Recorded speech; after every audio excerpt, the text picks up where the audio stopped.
Ni Aritz, berezi hartua, ikastolen elkarteko eta Seaskan langile, Zirimola aisialdi taldeko kide eta bizijolas egitasmoan barruan.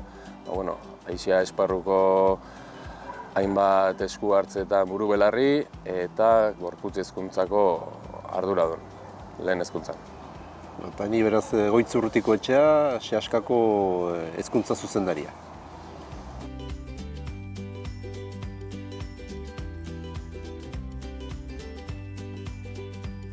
Lehenik eta behin aintzat hartzea ikasgelak ez direla burbuila bat, eta kanpo espazioak eta eskola kanpoak ere hainbatean inpaktatzen duela ikasgelan gertatzen den hortan.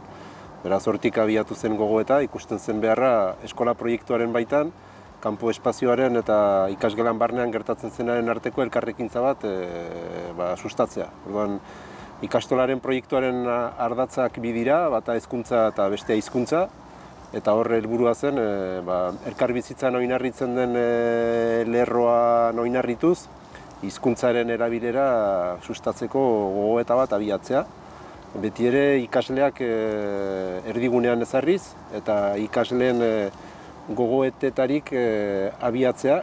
Ikusten dugulako beharrezkoa dela hizkuntzak bere bidea egin dezan, ikasleek hizkuntzarekiko harreman emozional hori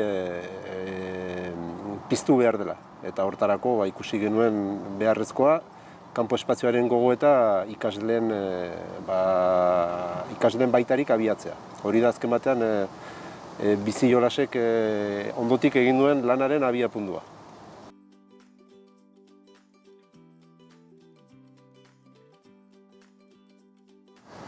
Egia da, orain arte edo orain gutxi arte behintzat, hezkuntzaren betaurrekoak edo gera barruko jardunean jarri izan diela, baina baziren urteak ohartuak ginela, gela barruko jardun hortatik, gela kanpora irteterakoan, hizkuntzan mudak ematen ziela erdarara. Eta hainbat saiakera, hainbat esku hartze, pentsatu eta praktikan jarri bagenituen ere konturatzen ginen, ez zutela nahi bezainbesteko olako eragin positiborik, eta orduan hasi ginen beste gogoeta sakonago eta zabalago batetik, aisia une eta gune hauen kudeak eta estrategia ezberdinak diseinatzen, pentsatzen, esperimentatzen, eta ohartu ginen, espazioak berak nolabait bideratzen zituela ikasle horiek harreman mota batzuk izatera, elkarbizitza eredu bat sustatzen genuela, eta bageneukala hor ere zer aldatu, zer moldatu, benetan ikasleen arteko hizketa hortan, euskarak bere lekua izan zezan, aukera berdintasunean hezi daitezen, eta pixka bat hil hortatik heldu genion horrelako prozesu parte hartzaile bat bideratzeari.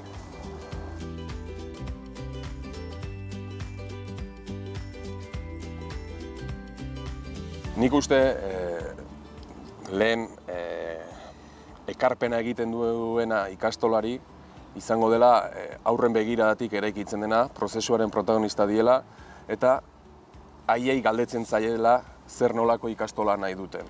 Eta gero horren baitan inguratzen dituen heldu guztiak, izan irakasle, hezitzaile, bestelako langile, familiak, pixka bat aurren nahikeri horren baitan funtzionatzen dutela, eta badela ere modu bat ikastolen izaera, parte hartzailea, izaera komunitario hori garatzen, lantzen, laguntzen duen proiektu bat. Eta nik erran ezake azken batean ikastolen ekosistemaren argazki bat sortzen dela horrela, eta bestalde ikasleak ere jabetzen direla, ekosistema hortan diren parte ezberdinek duten esku hartzearen bidez, hizkuntzarena ala hezkuntzarena ez dela zerbait isolatua, baizik eta arrunt elkarrekintzan dagoela guztien artean, eta baita ere ikastola inguratzen duen herriarekin eta elkarteekin eta beste. Eta horrek agian jarrera aktiboago bat eramatera bultzatzen ditu. Eta interesgarria da ere, ikastolak herriarekiko duen harremana lotura hori horrelako proiektuen bitartez garatzea eta edatzea. Azkenean, herriarentzako haigalako. Eta aurrek batez ere ikus dezaten ez direla burbuila batean bizi ikastolan direnean, eta hizkuntza ez dezaten lotu soilik eremu formalarekin, baizik eta egunerokoan erabiltzeko gogoa edo bideak eskaintzea. Nikola larran dezake. Oinarri bezala abiapuntu egokia dela.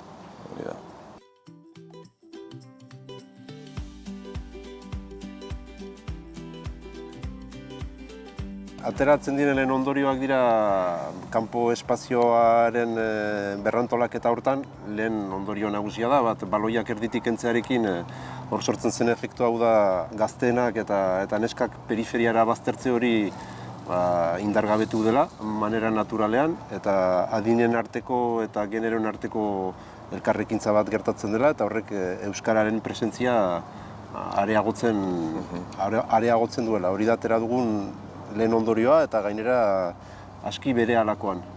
Hortzaizen egin zen nolarran esperimentazio hortarik abiatuz.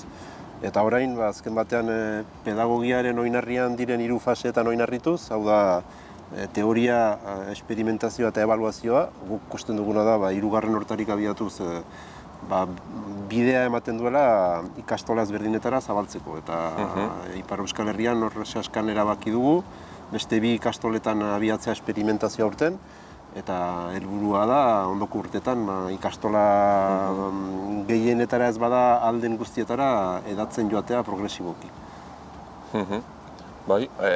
Hortzaizen abiatu genuen ideia hartatik, forma eman genion, prozesu hartatik ere ikasi genuen, eta doikuntza batzukin aurten esku hartzea Itsasuko Arrukagarai ikastolan eta Donapaleuko Amikuze ikastolan ari gara hortan, bizijolas egitasmotik, eta egia da guraso bezala ere, ikusita atera ditugun ondorio positibo horiek hor daudela, animatu gara ere haurtzaro ikastolan horrelako prozesu bat martxan jartzen, buru belarri gabiltza, orain diagnostiko fasearen bukaeran gabiltza, eta egia da, bai ikastolako kontseilutik eta udal mailan eta badagoela horrelako interes bat, eta egia esan, ikusiko dugu zer ematen du, baina printzipioz oso prozesu parte hartzailea izaten nahi da zentzu guztitan, eta ondorioak ere pixka bat hortzaizetik atera ziren horien